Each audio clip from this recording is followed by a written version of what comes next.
অল্পের জন্য প্রাণে বাঁচল এক রিকশা চালক সহ স্কুল ছাত্র। ঘটনা বিলোনিয়া শহরের বেলটিলা এলাকায়। জানা যায়, বেলটিলা এলাকায় বিলোনিয়া পুর পরিষদের উন্নয়নমূলক ড্রেনের কাজ চলছে। শ্রমিকরা ড্রেনের মাটি কেটে সামনের দিকে যাচ্ছিল। হঠাৎ বাতাসে ড্রেনের পাশে থাকা একটি বৈদ্যুতিক খুঁটি লাইন চালু অবস্থায় রাস্তায় উল্টে পড়ে। ঠিক সেই সময় সেখান দিয়ে এক রিকশা চালক একজন স্কুল ছাত্রকে নিয়ে স্কুলের দিকে যাচ্ছিল। হঠাৎ রিকশাটির পেছনেই খুঁটিটি ভেঙে পড়তে বৈদ্যুতিক তার রিকশার পেছনে লেগে রিকশাটি উল্টে যায়। যদিও এতে তেমন কোনো দুর্ঘটনা ঘটেনি। অক্ষত রয়েছে রিকশা চালক এবং শিশু স্কুল ছাত্রটি।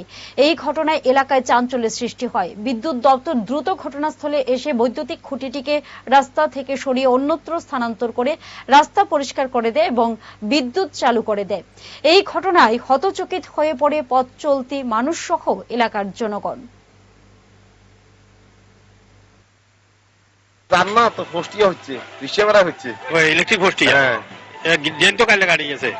ড্রেন কাইলেও গেছে, আজকে সকালে আগে গেছে। আচ্ছা, মানে বাতাসে হয়ে গেছে নাকি? হ্যাঁ, বাতাসে আর মাটি কাটা ভাড়া হচ্ছে। আর কিন্তু রিক্সা লই যার সুমন, রিক্সা তো রিক্সার মধ্যে ওই সমীর কাকার মধ্যে সমীর না এর নাতিয়ে আছিল। তো কারো কিছু হয়েছে?